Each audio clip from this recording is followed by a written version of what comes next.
last week Paulo. I'm sorry, what's Paulo's last name? Paulo Figueiredo. He is basically the Joe Rogan of Brazil, because I wanted to shed some light on what's going on in Brazil right now. We're also working on getting Javier Bolsonaro. I always call him Bolsonaro. So we're working on a couple of things as it relates to Brazil, but you'll really enjoy the interview. It's coming out next week, and there's a huge problem there, because Lulu is now the president, and he is a communist, and many people feel that the election was rigged. It's a big freaking mess. All right, we got one more for you.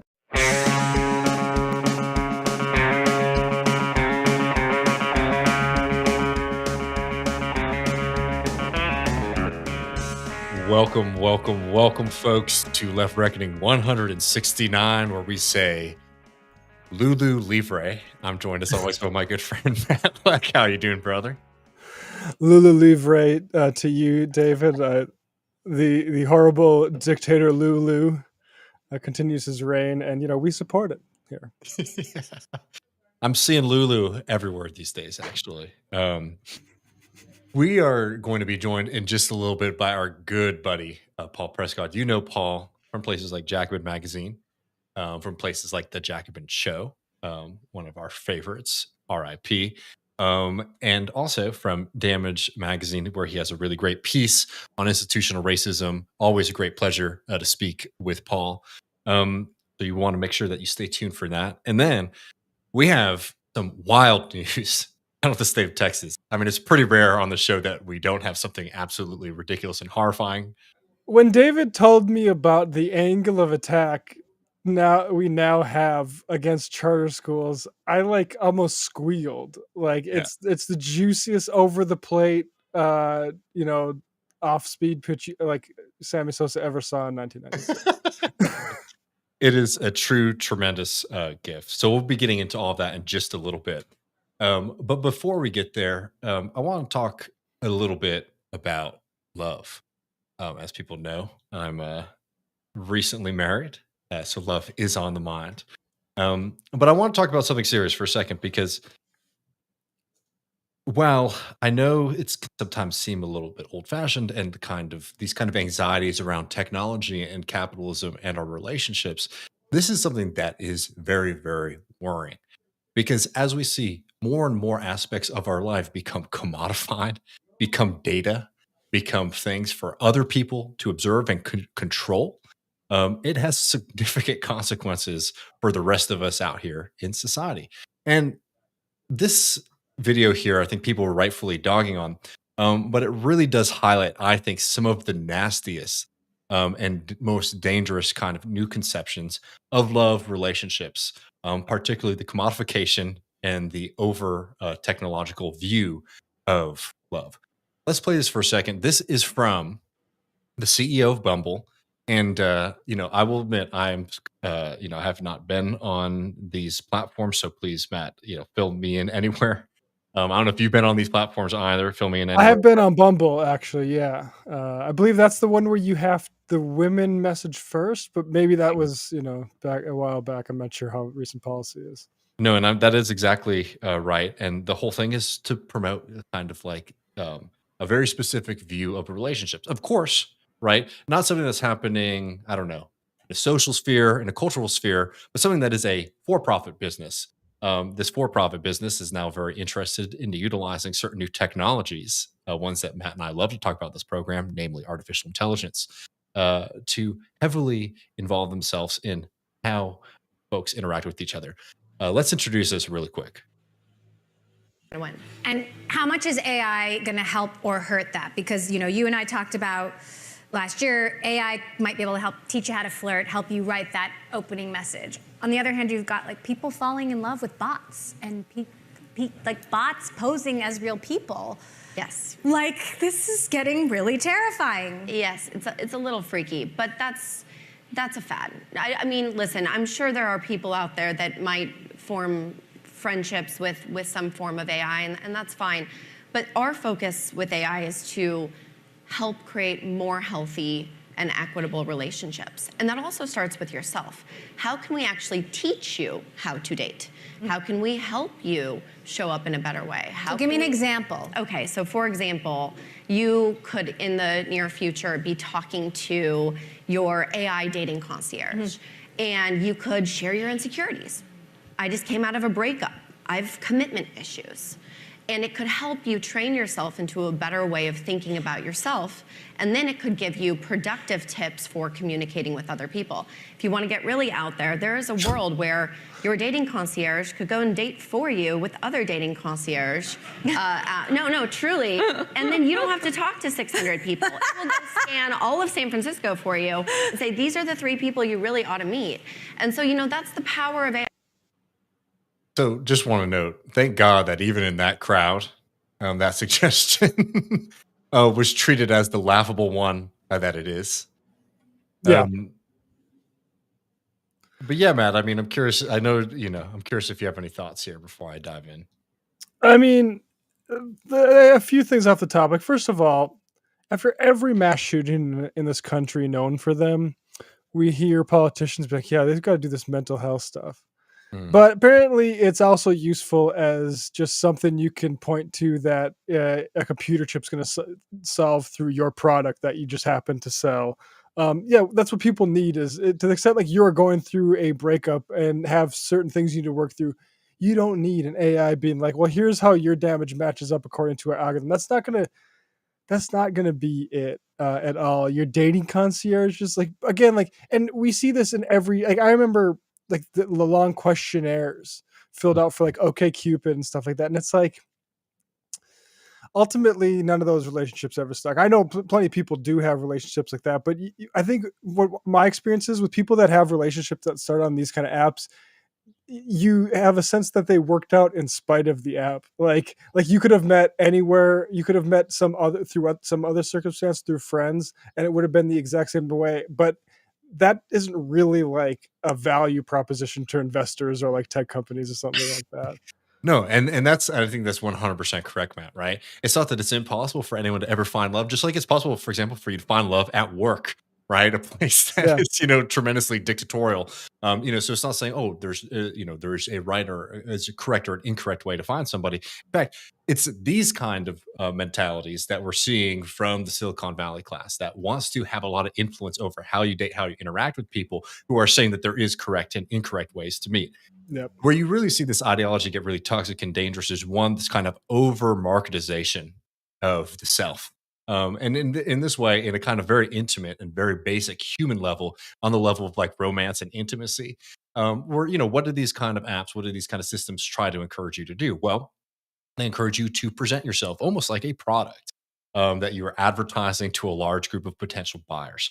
And I'm not going to get into the kind of economics of how these platforms work, but it is a really nasty neoliberal perversion of very, very basic human instincts. Add to that the fact that there's an encouragement here for people to share like their intimate fears and insecurities with the Bumble Corporation. Let's just say this again. This is a private corporation being like, hey, will you tell me about your personal relationship insecurities? One, just how perverse and wrong that is.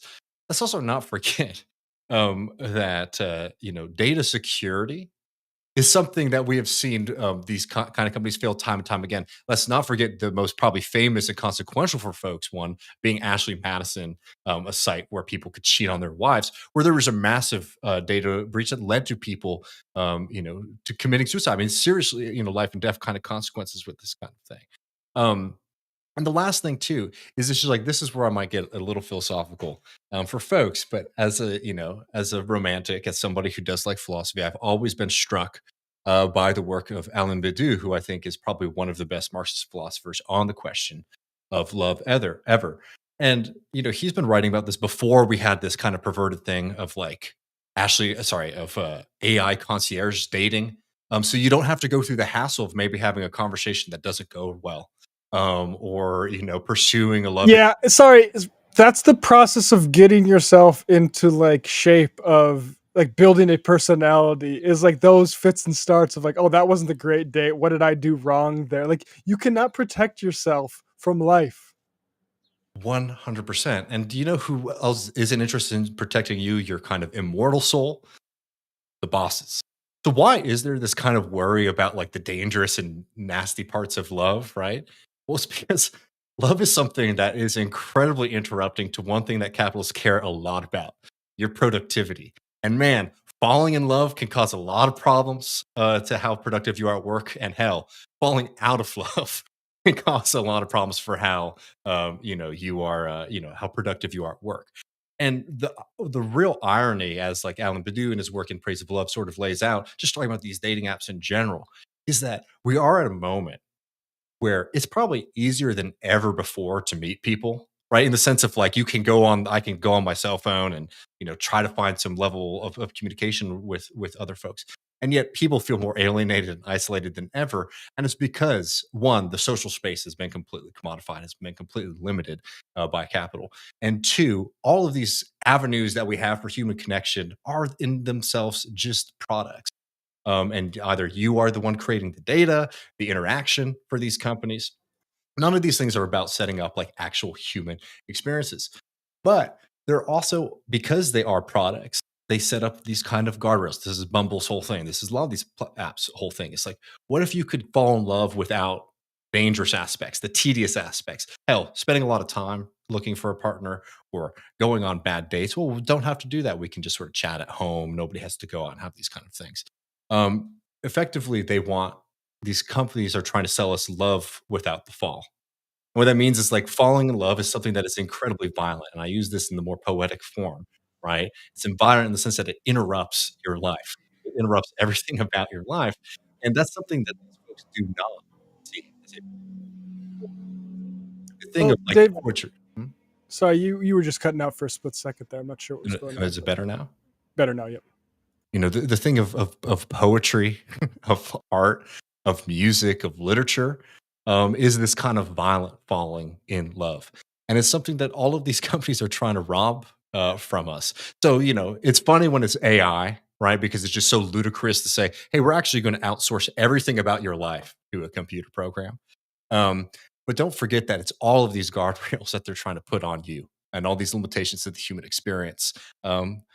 That are being, all these things that have been robbed to us by neoliberal capitalism being packaged together in a kind of hollow, empty form, put in a nice bundle, and sold back to you, maybe for a monthly subscription. Does anybody listening to this think that any app will ever do more for the love lives of you and those around you than more money in your pocket on Friday and maybe 5 hours working less that week will do? Nah. No app's ever going to remotely give you that. Like if we just had I don't know, I remember 10 years ago being in London, working in there as a fact checker. Every Friday we left the office at noon and just drank in the pub and socialized the whole time. And we were surrounded in those pubs by like other people who were doing the same thing. That sort of culture like needs to be encouraged more. It's not going to be some fancy little way of swiping. Like, let's get real. We know what it takes, and it is being around other people and not having to worry about how much you're spending or when you need to get back in time so you can get up to work the next morning. Yeah, and people need community and socialization. And it reminds me of something that our friend Paul Prescod wrote about when they were writing their review of Tony Mazaki's life and work about how the bowling parties that the union that Tony Mazaki was an organizer with would throw, and how it was a really great place to meet people and fall in love. And that's not too on the nose of a segue. Let me introduce that man himself, Paul Prescod. Paul, how are you doing, friend? I'm great. Great to be here. Well, we're stoked to have you, and always great chatting with you. And it's funny that I'm sorry, we just had a little crosstalk. I think it's settled now.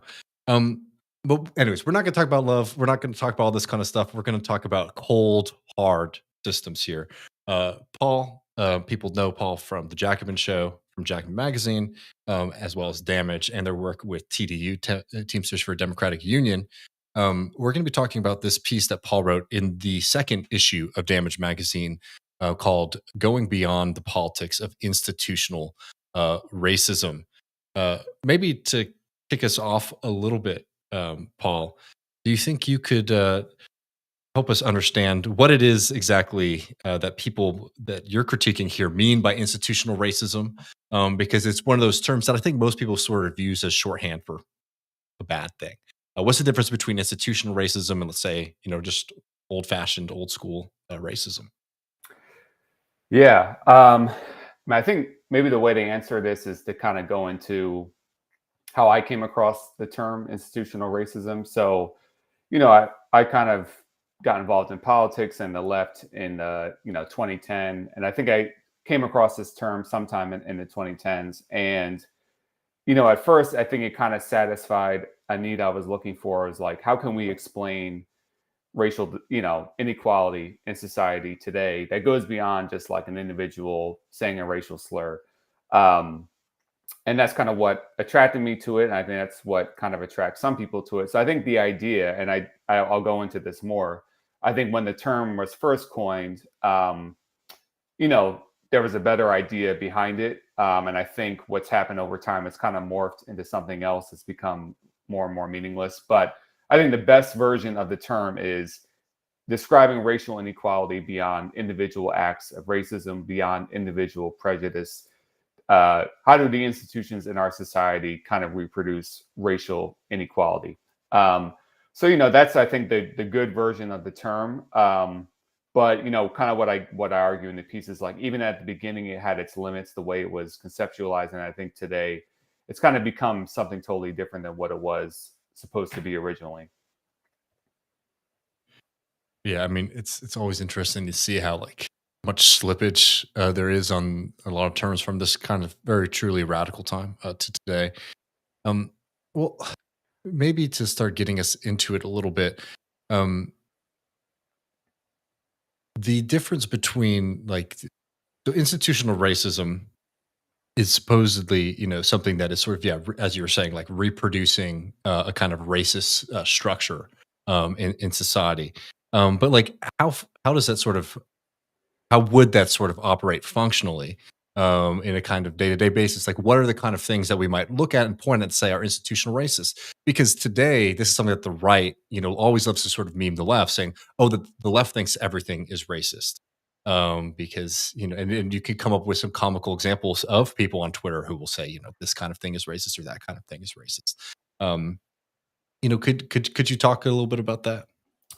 Yeah, I mean, and I think this is where it gets tricky, because I think the problem has become what is showing up as racial inequality. And, you can't deny it. I mean, you look at disparities in healthcare, housing, whatever, they're there. No one seeks to deny them. Even the so-called class reductionists wouldn't seek to deny them. But I think the problem becomes, even though these things are showing up as racial disparities, their root causes are actually in the function of capitalism. And I think that kind of starts to confuse cause and effect. So I think, for an example, I mean, looking at public education in this country, the state of schools in predominantly Black neighborhoods, Black urban centers, compared to, maybe more wealthy, more white suburban areas, that I think has been used as an example of institutional racism. Disparities in health outcomes, in housing, all these kinds of things. I think would be cited as institutional racism. And I think, when the term first was coined, as I go into the piece, I think the first time people articulated it was in the work Black Power of 1967. So Black Power as a phrase was kind of coined in 1966 by Stokely Carmichael, who was active with SNCC. He partnered with Charles Hamilton, a political scientist, to write this book, Black Power. And it was kind of the first exposition of like, what do we mean by this term? Because from the beginning, this term kind of meant many different things to many different people. And, I'll say this, I definitely have a critique of Black Power advocates of that era, and I have a critique of this book. But if you compare what they were saying to people like Ibram X. Kendi today, I mean, their level of analysis is much better, much more rooted in material concerns than is today. So So, they start out by kind of being clear, like, if a white racist blows up a black church, most people will condemn that as racism. But in that same town, you look at infant mortality for blacks being, triple, quadruple that of whites. That's something that happens just quietly in the backdrop, but no one is going to condemn. That's kind of like the function of the system of institutional racism. So, this is the kind of thing, like, it would sound like, well, yeah, of course, this is like exactly what the left is talking about. What is wrong with this? But I think when you start to see, at least in the book originally, the problems start to arise when they're talking about solutions. So it's kind of this letdown of describing these structural forces. And when it comes to this section of, what do we do about it? It's like, well, we got to reclaim Black cultural pride. There's a big movement around community control of schools, especially at this time. And, the basis for that, I don't think was totally unfounded. I mean, it was this idea, we have mostly Black students being taught by almost all white teachers, Black parents not having input. But again, I think that kind of misses the fundamental point, and it actually misses the institutional nature of, you could have Black parents control the school, you could have more Black teachers, but if these schools are still getting less resources, if they're still not getting the funding they need, that control doesn't really mean much. That, having more cultural pride is actually not an institutional solution, as opposed to like having, universal health care or universally funded public education. So I think that's where the confusion of institutional racism comes. So, it was flawed from the beginning. But I think now that we come to today, it's really thrown around. It used to be kind of a term more in academia.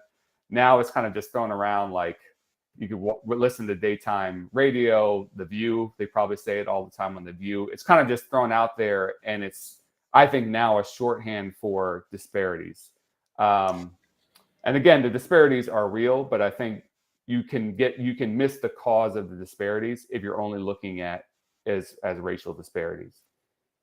Yeah, Pete Buttigieg, who I don't consider to be a liberatory politician, will mention, I think, one of the common examples of this, which I remember reading about, Robert Moses and the bridges that were too low for public buses to pass underneath, as an example of systemic racism. And I wonder if, I'm trying to think of the example that I learned from that, which is like, damn, we can't let guys like Robert Moses be in charge of this sort of development policy. And then you realize, like, oh, this didn't just happen in New York. This happened all around. So is that one of the problems with this type of analysis, that it individualizes like the culprit too much?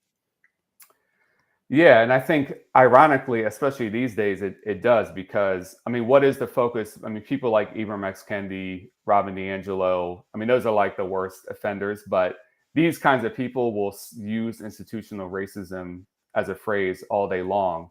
But it's kind of ironic, because what are their solutions? Their solutions are all individual based, like become less racist, read the right text, improve your interpersonal reactions, which is really not an institutional solution at all.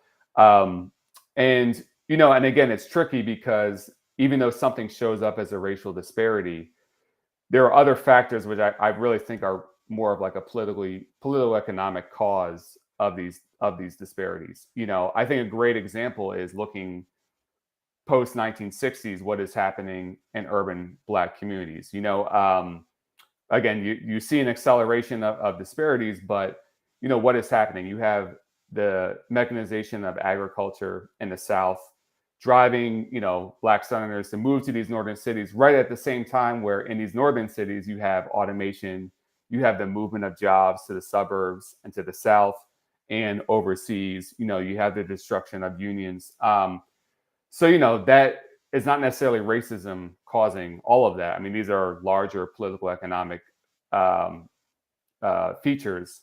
But if your diagnosis is this is racism, you're going to look for a race-based solution, when I think there's kind of a broader solution that needs to be sought.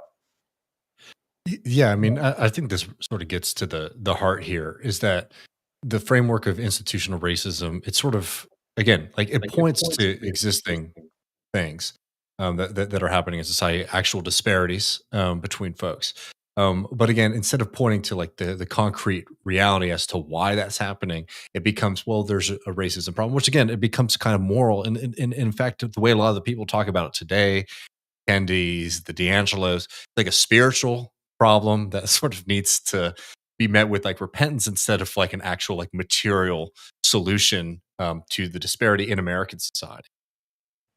Right.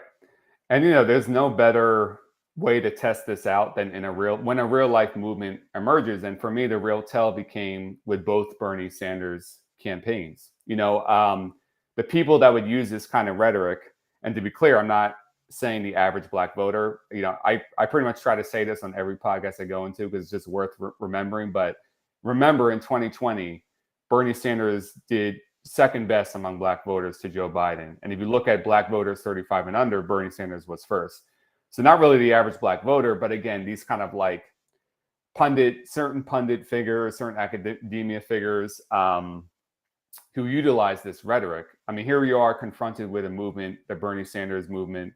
And it's funny because his platform almost was identical to the freedom budget that Bayard Rustin and A. Philip Randolph pushed in the mid-60s. I mean, dealing with the fundamental institutions of our society, healthcare, the economy, education, housing. I mean, this was it. And it was met by these kinds of people with skepticism, hostility, all these kinds of things. And it's like, well, I mean, what would have addressed the institutions of our society?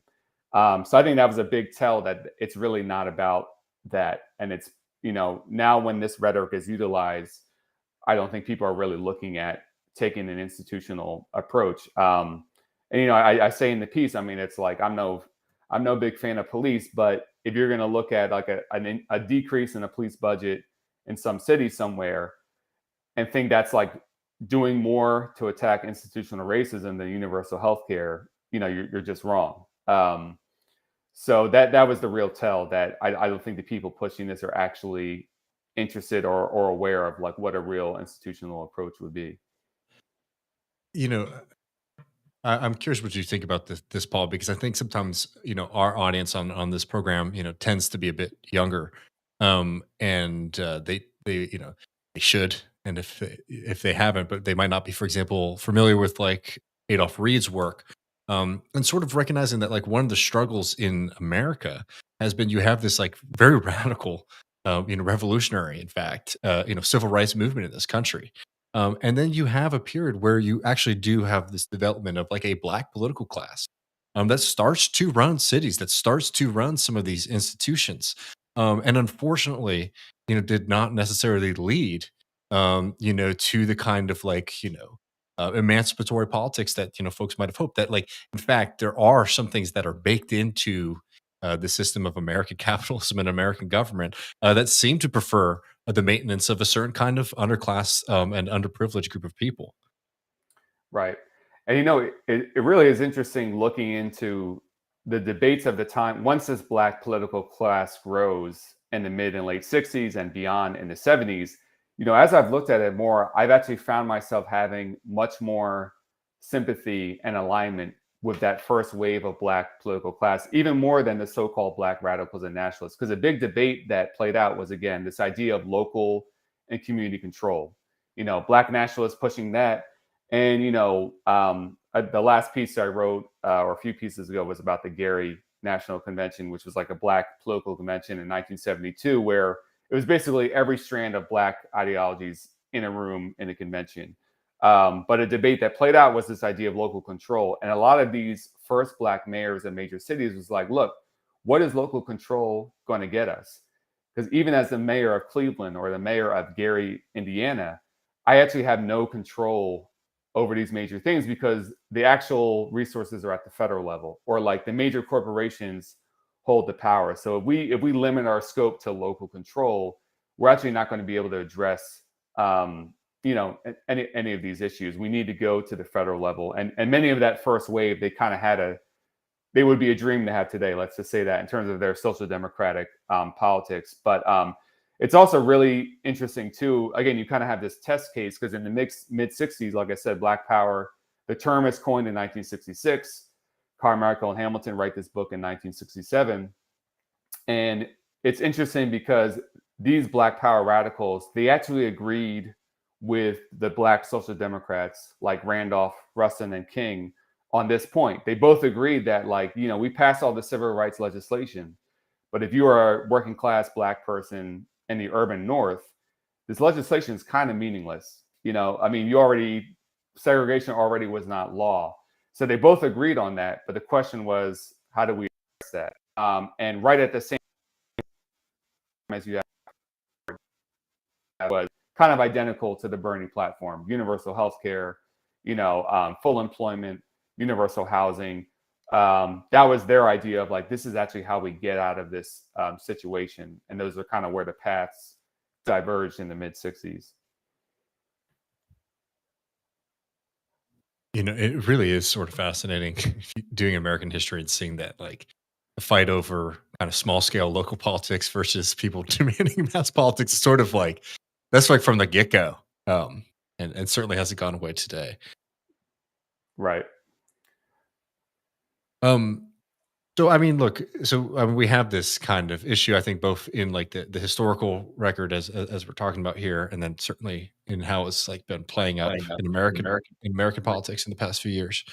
Um, I mean, what can a solution to this be, and also like how can this be framed in a way? Because with people, there's going to be people who are going to listen to this segment, Paul, and you know it because you've been doing this enough, and they're going to hear, Paul came on David and Matt's podcast to talk about how class is the only thing that matters and there isn't racism in America. I mean, how can we actually build something, that can actually seriously get at these kind of issues and also maybe frame it in a way that sort of gets out of this kind of tired framing? Yeah. Yeah. One thing that gives me hope, again, I think it's hard to remember because I think it's just human nature. We tend to dwell on the negative and what's getting the most attention. But again, I'm going back to the Bernie campaign, and when you kind of clear away the smoke, it's like, wait, hold up a minute. Actually, most regular Black people, and even more so, most regular Latinos, for example, really supported the Bernie platform. And we know this myth has been, and I always ask people, because the establishment, of course, cynically were like, well, Bernie, he didn't speak to issues of people of color, and that's why. And I always ask them, like, so Biden was more woke than Bernie? Really? That explains why he got more Black support? No, there's other political factors and structural factors going on. So that kind of is hopeful that actually, I think when you really take a step back, most people get it, and most people kind of support this universal approach. And Adolph Reed, you mentioned, he worked a lot on the Bernie campaign and Labor for Bernie. He always has a story of, like, every time he would do events, almost inevitably there would be, someone Black would stand up and say, well, like, what about, racial issues? And sometimes genuinely, sometimes cynically. And his answer was always the same, like, well, let's go down the list. Like, how is a higher minimum wage not relevant to Black people? How is healthcare? How is jobs? And what he said is, when it came to ordinary people, most of them, their response was like, okay, yeah, that makes sense. It was only the cynical politicos that made it an issue. So I do think most people, and I think just being able to articulate clearly, A. Philip Randolph used to always say, like, look, at least 90% of Black people are working class, a higher proportion than whites. So of course unions are going to be relevant. And even to this day, Blacks are unionized at a higher rate than whites. So, I think there's a way of, like, it's not dismissing. And again, there's no dismissing of the disparities, but it's like, let's think carefully of what's causing the disparity and the solution. Going back to this question about what happened to our urban centers with capital pulling out and jobs. Now, don't get me wrong. I have no doubt that the corporate elite in the 60s was probably full of a lot of racists. Don't get me wrong. But I don't think this was a matter of them getting in a room scheming, like, how can we screw over Black people today? It was, again, a function of them being capitalists and what made the most sense. And of course, we're seeing that, in white rural areas, a similar type of destruction. So, just because you see this disparity doesn't mean it's always race is the cause or the solution. And this is the danger of going down the disparities drumbeat, because if you're framing that as the issue, you have to come up with neoliberal solutions. So one example would be, if you find that in a certain industry, Black workers are disproportionately, have these lower paying jobs. So instead of thinking about, well, how do we make these bad jobs good jobs? Because I mean, the factory jobs that became good jobs in the mid 20th century used to be horrible jobs. You can make them good jobs. Instead of thinking that, you're going to think about, well, how do we make sure the correct number of whites and blacks hold these bad jobs? Or it's coming to college admissions. Instead of thinking about, well, how can we get the correct percentage of blacks in there? How do we make it so that any person is not denied from going because of their means? I think that's the framing. That's kind of how they approach. And again, it's easy to kind of lose sight that like normal people, I think most people get that.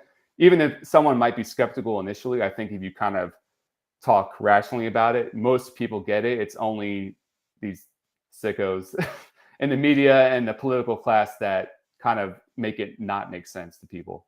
What's amazing with these politicos too is like they're losing like the black vote and the Hispanic vote all across the country. And this is the So other thing. I mean, these race whisperers here are pretty bad at their job. and this is the thing. I mean, I've been saying, I mean, isn't it amazing? I mean, the last 10 years, Democrat establishment have decided to go in on like, let's jack up the race rhetoric. Let's jack up on like woke signaling. Let's kneel down and kente cloth. And it's in this moment that you're starting to lose black support, which again just speaks to this disconnect about how I think ordinary people of color are thinking about these issues and the political elites. But again, that's another. I mean, they now should have no credibility on this because again, you are literally losing black voters and Hispanic voters for the first time in a very long time, right as you are jacking up this kind of way of looking at the problem. So I mean, all credibility is getting lost, I think, on this issue. Well, let me just. So I have to ask you before I want to talk to you a little bit about some of the exciting stuff, the union things that we've been saying. But going back to Bernie, who was not good at this apparently.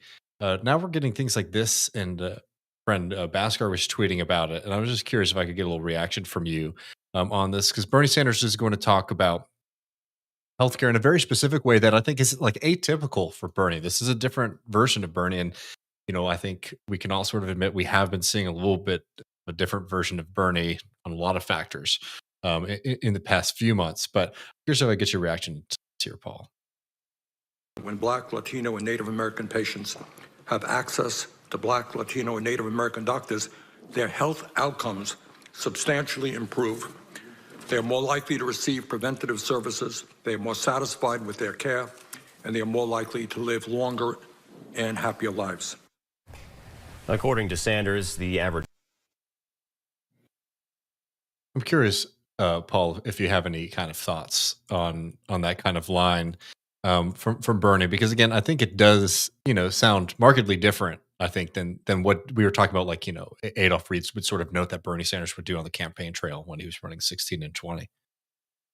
Yeah, I mean, I'll answer it this way. First of all, I'm not deeply familiar with the studies in healthcare that are out there. So I know there are studies that are claiming that and are kind of harping on like, the difference in treatment, like if Black patients with Black doctors and things like that. So I'm not deeply familiar with all that literature, but I want to kind of go back to the outbreak of COVID.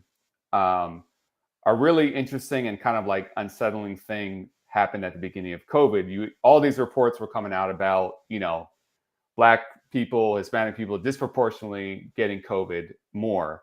And the way it was talked about was literally as if it was an issue of there's a physical difference with African Americans and, their bodies are different, their blood is different, and they are more susceptible physically to COVID.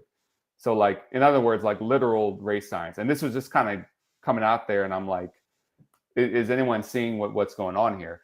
Now, people like Les Leopold and Adolph Reed, they did some more work and looking at the data, and they found that like, okay, they were not parsing the data by class. So when you factored in class, you got a fuller picture. And over time, as COVID, we were with it longer and got to study it more, you started to see the racial disparities even out by class. And, it became a straightforward thing of like, yeah, people, essential workers, disproportionately workers of color. People without as good access to healthcare obviously were more susceptible. So this included, in poor white communities also had similar rates. So again, I would be, in terms of these studies and this idea today of like, again, do I have an issue with more Black doctors? No, of course not. But in terms of this issue of,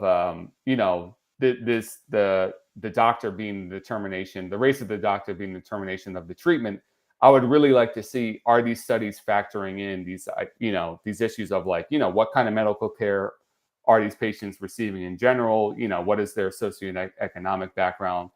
Because as we saw with COVID, if you don't do that, you're going to get a very skewed picture, and it's going to lead you down some weird ideas like, oh, Black people just have different genetics or whatever the case is. So I think that's just very important. Like, you've got to factor in, the class factor, or it's going to lead you down some very strange places. And again, these kinds of issues, sorry, my headphones never stick in my ear. I don't know, something wrong with the size of my ear. But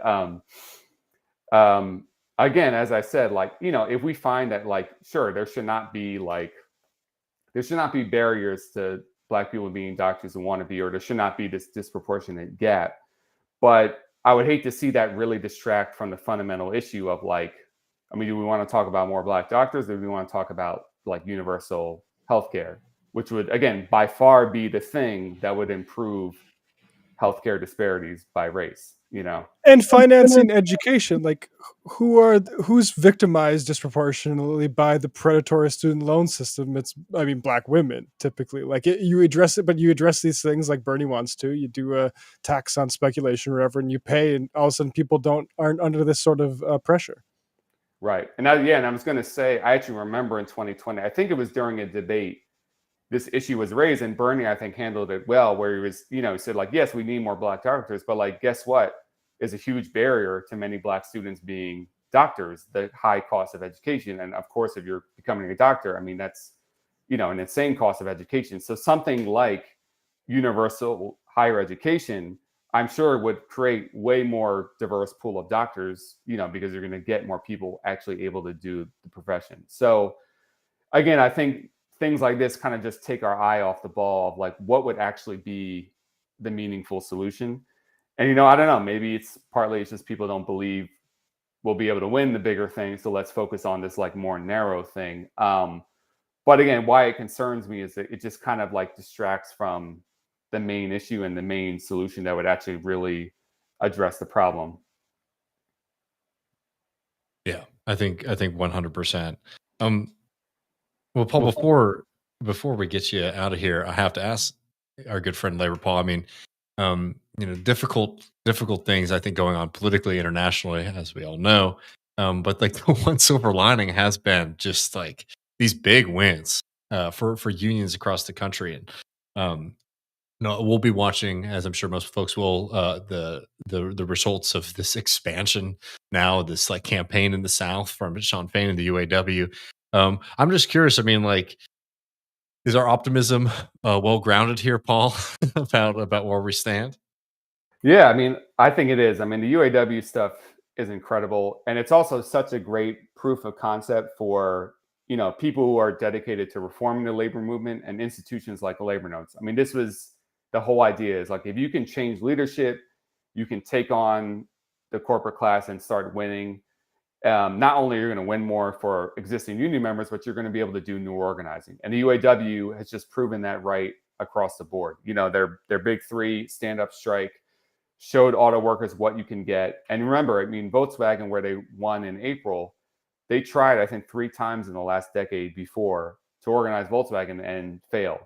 And I think clearly it was because, different leadership, different approach. And also they didn't have a big strike where they had a big win to be able to show workers what you can get. Now, I think Mercedes is going to be a little bit tougher. They're doing more overt union busting. I don't know when that vote's being announced, this end of this week. But yeah, this is cause definitely for optimism. Another thing to think about too is, in the medium to long term, this could actually really remake the political map of the South. If you have more union members, and now you have this union, which is also a political machine. Unions if you weaponize it, if you deal with the infrastructure correctly, can turn these unions into an electoral force. So, I mean, if this keeps going, I don't want to get ahead of myself, but the medium to long term, they keep winning in the South, this could remake the electoral map in the South. So, this is all great stuff happening. The UAW, I think, is the top thing happening, but there's other exciting things going on. In the Teamsters, there's a lot of grad student organizing. And, I do hear some people say, I mean, we should keep in mind, like, yes, this is happening, but union density has not improved.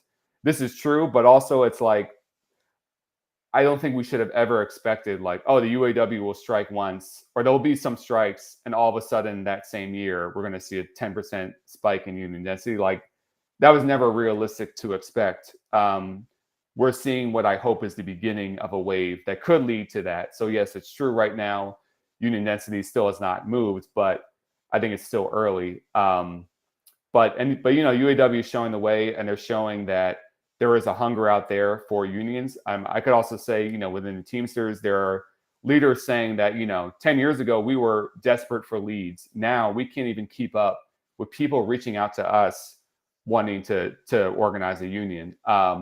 So this is a moment, and I think UAW is doing the right thing. They're saying, let's go with the momentum. Let's not do, before the idea was like, well, we methodically go one plant by one plant and take 2 years each time. This is kind of a different moment. And they're like, let's ride this wave as long as we can. And, so far at Volkswagen, they were proved correct. Hopefully they will be at Mercedes. But, I think that there's genuine reason to be optimistic. We shouldn't get ahead of ourselves, but it's like the only thing keeping me hopeful right now. I mean, and it's also, I just like, everyone loves a guy who calls their shots, and like the thing is like the UAW like setting these big targets and hitting them.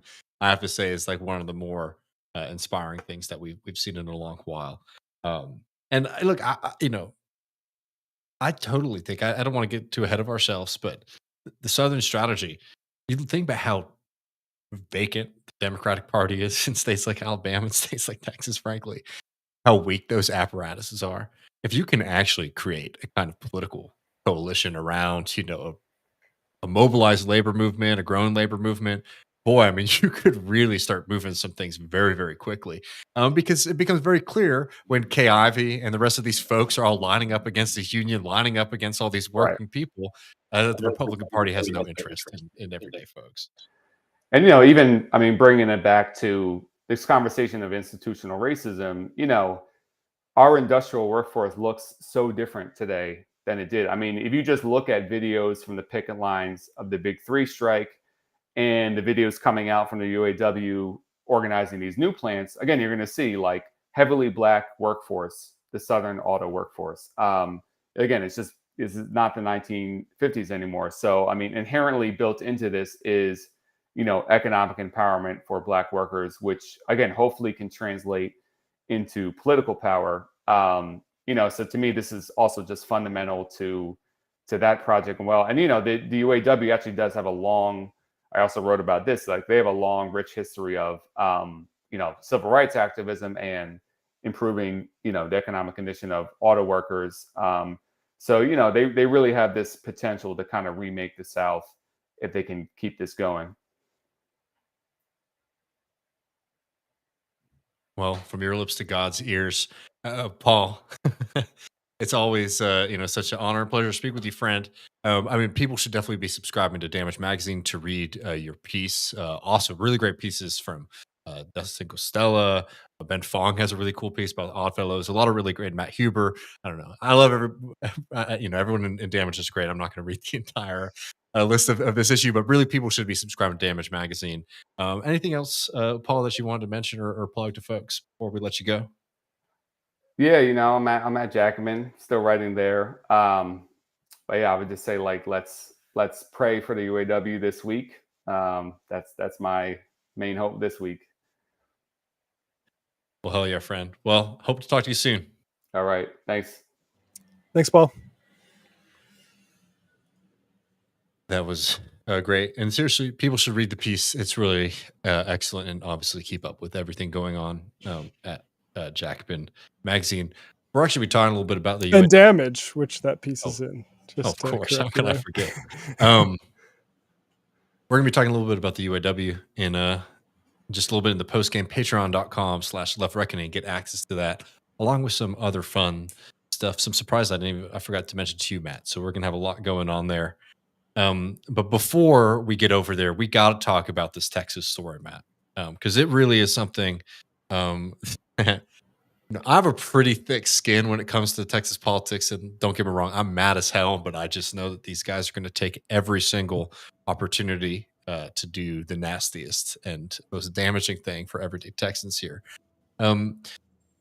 This one really did send me. So I want to get to the highlight here, but I have to give people just a small amount of history.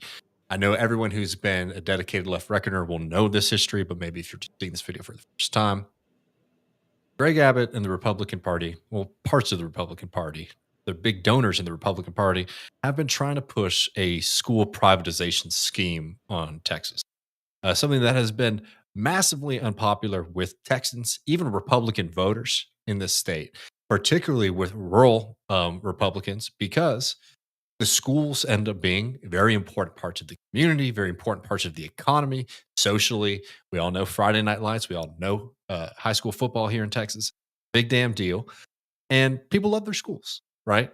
And this is why, by the way, the Republican Party has done all these attacks on LGBTQ rights and things like this, because they've been trying to paint this picture that teachers who are extremely popular all across the country are somehow dangerous and bad and wicked. Don't ever take your eye off the ball with the Republican Party. This is why they drum up these kind of culture panics. Anyway, they've been attempting to push school voucher program in Texas. Greg Abbott, who basically has control of the Republican Party, has been pushing really damn hard, and it got blocked by a small coalition of some rural Republicans who fought back against the Republican Party because their constituents were telling them they didn't want it. Now, Abbott did something really damn cynical, which was in that last legislative session, tied $6 billion in school funding to a school privatization bill. And he did that so he can say, look how much these people say they like schools. I promised to fund them. They didn't take it. And now all these bad things are happening to schools. Well, we're having a lot of problems with schools across the state of Texas when it comes to funding. So Republican members of the state government have asked Greg Abbott to call a special session. That's how you get things done in Texas, so that they can fund public schools in Texas.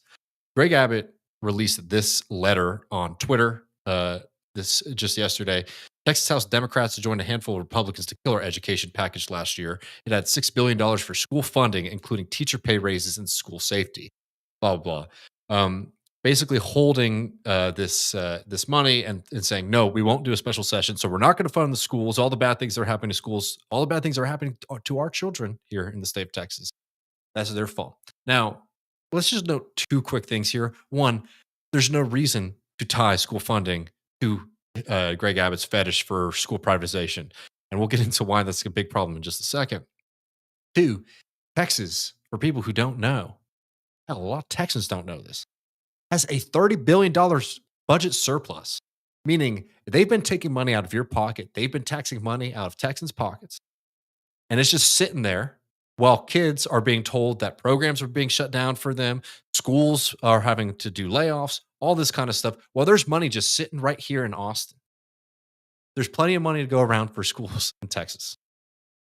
Another big problem is all of these tax schemes that the Republican Party has been doing to pull money out of the school districts. But that's neither here nor there. We can do a whole episode on the problem of the Republican Party when it comes to schools. I just wanted to set this up, set the stage for this next story here, because it is truly shocking.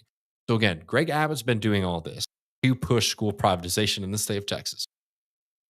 Now, this is all happening as in Houston, HISD, which is the 8th largest school district in the country, has been undergoing a massive transformation as the state has taken over custody of this independent school district.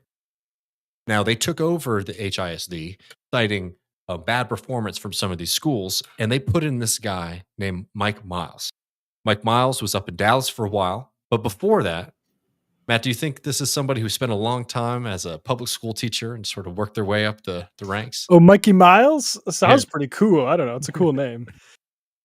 No, this is a charter school fella who founded a bunch of charter schools up in Colorado. Charter schools, by the way, which have had major issues, underperforming, some of the worst performing out there, massive budget shortfalls, um, among other issues. Now, this is all anyways, this charter school guy comes over, takes over HISD. Again, it's already a story enough in itself, because he takes over the school district, starts encouraging more discipline students, more punishment for students, pulling kids out of the classroom. Let's get a businessman in there. See what a businessman can do to this school district. Well, like a businessman looking at great educational organizations like Prager University, to get those materials in, to educate the students, right? So again, what's been going on in HISD, we could do a whole episode on what's going on there. But this has been a crisis in Houston. People have been very upset because this guy is pushing a $450 million of cuts across HISD because of these budget shortfalls. So again, we got money from the state. The state's not willing to play ball. So now we have a charter school guy sitting on top of the 8th largest in the country school district, overseeing massive cuts, layoffs, and PragerU indoctrination for our students here in the Houston area. You will never believe what is revealed by the Spectrum News investigation, Matt. Because talking about Mike Miles, as I noted before, charter school guy who founded a bunch of schools up in Colorado, schools called the Future Schools, which is very worrying when you think about what the Republican Party is trying to do to our schools here in Texas. He actually, even though those schools have been having major problems in Colorado, he opened up 3 more in the state of Texas in the past few years, in Odessa, in Midland, Texas, and a middle school, I believe, right here in Austin. Now, this story comes out from Spectrum News about some very weird things that have been going on with the budgets of these schools in Texas, these charter schools in Texas, and these charter schools in Colorado. Let's play this. This is from Spectrum News. It truly is shocking. The administration is asking to do. In 2020, So just a quick, that's him in a board meeting. He is now the superintendent of the Houston Independent School District, but he's still attending board meetings for this private company, for this charter school company as a consultant. Okay? So that matters here because watch what happens next. The administration is asking to do. In 2020, around the time his financial troubles were beginning in Colorado, Miles began expanding his charter school network to Texas. First, Midland Sam Houston Elementary, then Ector College Prep in Odessa, then Austin Mendez Middle School. But by the end of the 2023 school year, as he was taking over in Houston, Miles' 3 Texas schools were nearly $2.7 million in the red. So why were Miles' new Texas schools losing money? Third Future Schools' 2023 audit shows of the $25 million public tax dollars being spent on Miles' 3 Texas schools, $15 million was spent on teachers and supplies. The other $10 million, about 40% of the entire budget, was spent on unspecified administrative costs and services. Jesus. Spectrum News made multiple requests over the course of several months for a detailed accounting of those administrative expenses. Third Future Schools never responded. However, included in publicly available financial audit records were the auditor's notes revealing that the deficits were documented as being due to other Third Future network schools outside of Texas and to Third Future Schools corporate in Colorado. Again, TFS Colorado declined to provide us with an explanation of why so many Texas public school dollars were being transferred to school operations in another state. What's with those dollars flying? Could you show that again? I just want to show those. It's a great little. It is odd. I know. His public school dollars were being transferred to school operations in another state. Flying straight over.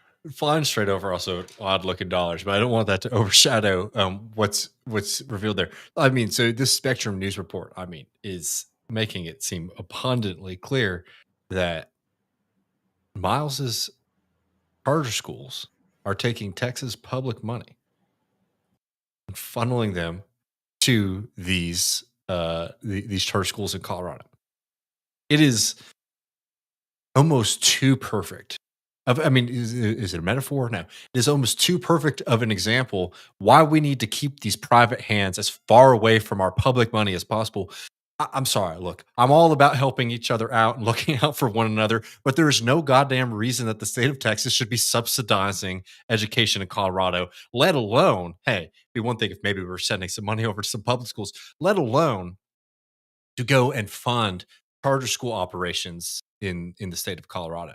And the fact that the person who founded these schools, who's part of these board meetings, calling these kind of shots of these shady dealings with literally millions of dollars of taxpayer money, is sitting on top of the Houston Independent School District, is a complete travesty for education, for the future of Texas, and for democracy.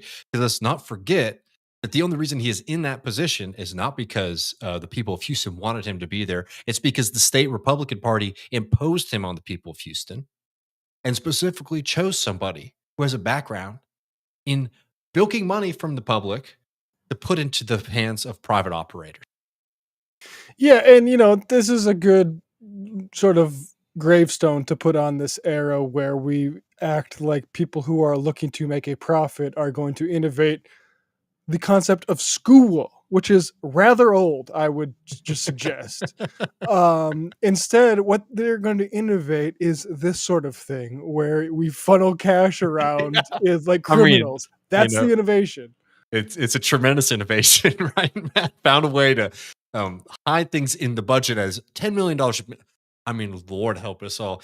If Matt's looking through the left reckoning, payout, that he just sees $15,000 administrative costs going to Damage Magazine. I'm like, what the hell, David? Oh man, I mean, it really is something else. And also, let's not forget the consequences in the context of this are, one, Republicans who have been getting wined and dined, spending time with a bunch of financial interests who were trying to make this a statewide problem, imposing one of these freaks on the largest city in the state of Texas and the 8th largest school district in the country, so that they can get more of their friends bilking money from the government, right? And while all this is going on, we have our tyrant governor straight up withholding money from children because he wants to make a political point to Republican members of his of the legislature, because they didn't want a bunch of weird assholes showing up to our public schools across the state of Texas and taking money, sending it out to California, sending it out to Pennsylvania, sending it out to New York, putting it in their own bank account. It is an absolute travesty. And if the Democratic Party had any sense, this would be, hell, not just a Texas story, but a national story. We'll see. Hopefully they have enough folks and some people who have the vision to make this the number one issue. Remind people what the Republican Party wants to do to schools. Yeah, it's crazy. I mean, I hope that Democrats have gotten rid of this charter school thing. Honestly, Trump was useful. I don't I don't think his administration was good for a lot in many parts of the world, let alone ours. But I will say the heat he put on charter school Democrats, being like, which side are you on? Those people got smoked out a little bit, and hopefully, I mean, that would be, because this is such an easy opportunity to it's going to another state, millions of dollars to educate our kids, and you're funneling it because you can't run your businesses correctly.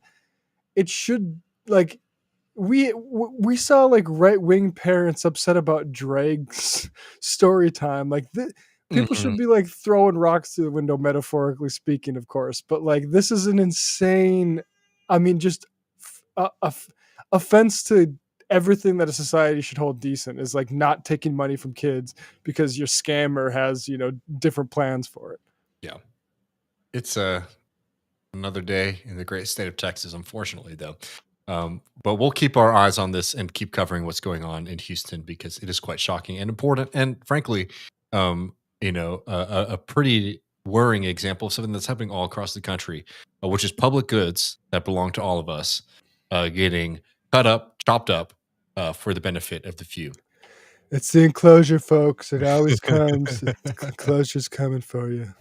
Folks, you're not going to want to miss the post game. Patreon.com/Left Reckoning. Matt and I are going to do a little preview of the UAW move in Alabama. We got some other fun stuff. Matt, what's that? Bill Maher. We got to do Bill Maher and Bill? Bill Burr. Yeah. Very, very good one there. We might have a surprise clip as well. We'll have to see what we're doing for time. And we'll also be taking y'all's questions from the Discord. So come over, patreon.com/Left Reckoning, support the show. We'll be back this Sunday with the bonus episode. See all of y'all very soon. And come in the post game. Peace.